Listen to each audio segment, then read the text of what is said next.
I think it went amazing.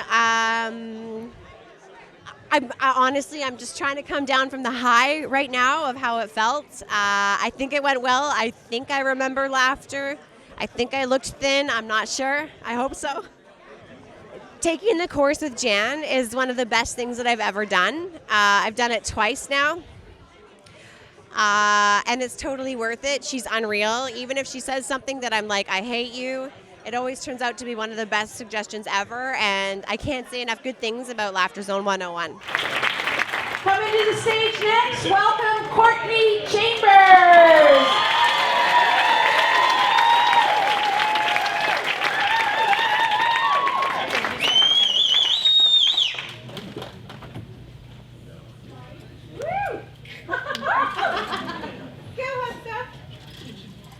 Just give me a second.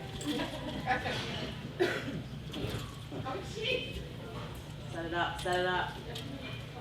I'm not going to ask you how you're doing because I don't care. I'm really nervous. So I don't give a shit how you're doing. Well, ask me how I'm doing. So the other night I got a phone call from a guy, a telemarketer, and he tells me that he's selling sober vacations. And I'm like, how the hell did my name get on the list for sober vacations? So I say to him, I was like, well, am I allowed to do drugs on this vacation? Is it just no drinking? And he goes, ma'am, I think you misunderstood me. It's snowbird vacations. And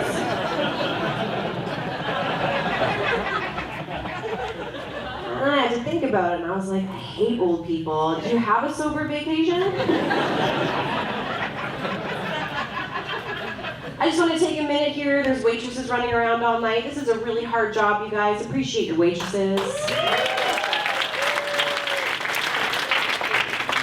I know, she needs a drink. She just asked where you are. I waitressed once. That's how I know it's so hard it is. And when I say once, it was actually 5 times, so I can be proud of that. I was probably the worst waitress in the history of waitressing. For 5 shifts, I literally brought everyone the wrong piece of food, and when they'd look at me funny, I'd be like, obviously you don't speak English, and you don't know what you ordered, so sorry about that.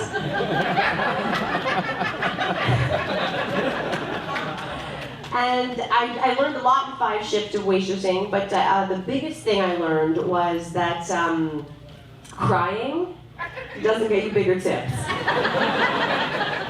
5 shifts, it took 5 shifts to learn that. And speaking of big tips, we're gonna go there. I have big breasts. That was my transition. You look confused. That was tips, breasts. Get it? Got it. He caught up. He's in the front. That's the only person I can see these two. So I have large breasts. Yay! Age, gravity.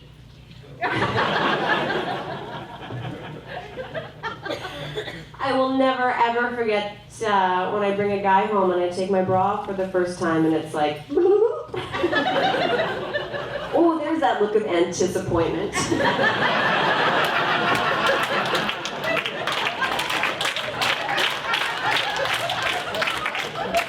It's not even a sexy consolation prize when I look at him and I say, hey, you can call me Courtney. So I'm a little bit uncomfortable with them, so I went to a surgeon to see about getting a breast reduction surgery, and she said, well, how big do you want them? And I said, well, I want them the same size, I just really need them higher and perkier. And she goes, that's not physically possible. Remember, I'm topless, and I looked at her and I said, you're really not very good at your job. She wasn't. So I was single for 6 years, and I'm finally in a relationship.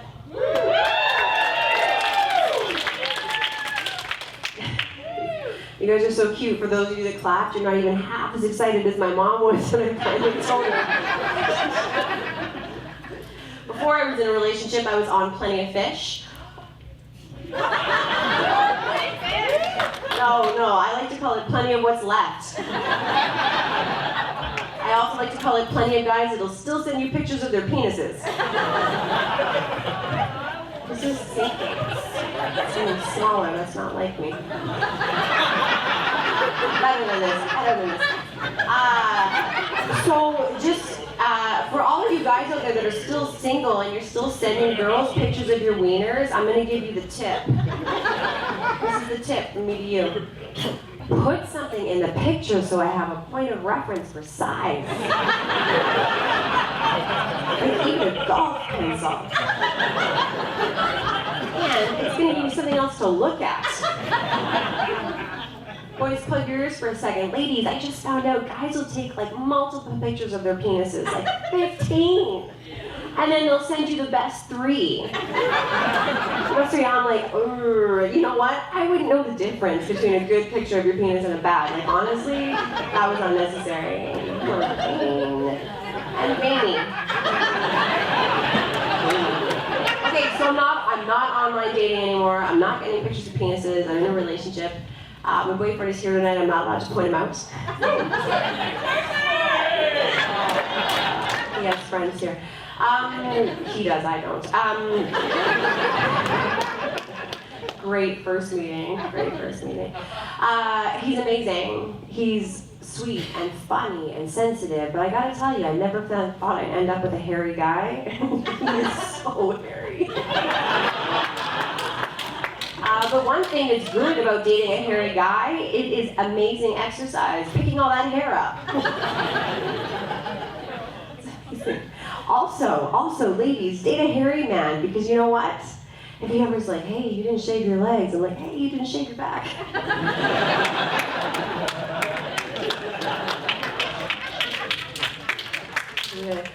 So it's a new relationship, it hasn't been that long, and being in a new relationship, remember I was single for 6 years, I've learned so much about myself. Like, I am really goddamn annoying. Like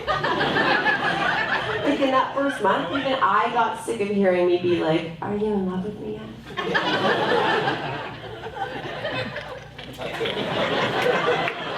Poor guy. Where am I going? 2 to 3. Oh, there it is. Thanks for the transition thing. That's awesome. I'm making a transition. Okay, so new relationship. I didn't know him before, so I got to meet his parents for the first time. I know everyone's met parents for the first time. My mom, so excited, because she's like, you've been single for 6 years. I don't care who you bring home. I'm going to love him. His parents, not so much. I want his dad over at a family barbecue. I was like, let me give you a massage. And I was like, I like you. It didn't work on his mom. And I'm like, you know what? I should have started with a happy ending. Oh, yeah. It's a joke. It didn't actually happen. For those of you that were offended, please. His mom did say to me, she's like, I really like the smell of your hand cream. I was like, oh, okay, no problem. So the next time I saw her, I was like, listen, I was in the store and I remember you liked this, so I just bought you a bottle, no big deal. In actual fact, as soon as she said she liked it, I wrote a note down in my iPhone. I beelined it to that store. And I was like, oh, do I get her the gift basket? No, okay, I'll get her the little one, that's fine. Because you know the adage, slow and steady wins the race? In my case, cheap and casual is going to win that mother.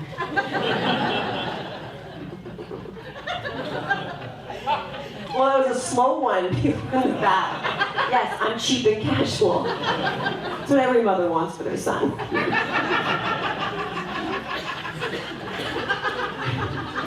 But now other people are catching on. Give it a minute. Cheap and casual. I can tell that my boyfriend really likes me, though. He was so sweet. The first time I went over to his house, he hired a cleaner to come over. And I walked in the door and I was like, oh my God, you didn't know that they actually clean. They don't tidy. So sweet. We have a really romantic song. We met at a wedding and we started talking. It was playing. We're like, oh, this is our song. You guys can steal it if you want. It's Marky Mark and the Funky Bunch. Good vibrations. But seriously, if you slow that shit down, it's like liquid panty remover. For him. So I'm getting it on one night with Mr. Romance, and I have to say, oh, it's my lady time. And he looks at me right in the eyes, totally serious. I'm looking at you right now. He looks me in the eyes, very serious, and he says, "Are you sure?"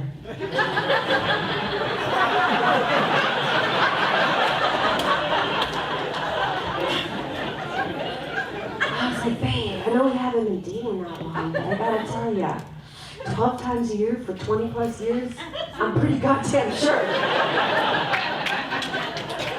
"Yeah, I clap for that. Are you sure?" "Yeah, I'm sure." Come on now. I just want to take a second. My brother can't be here tonight because he's in Ottawa. He's a plastic surgeon. So when we look at me and my brother, it's like, well, one of us is really smart and one of us is doing stand-up. You guys have been awesome. Thank you.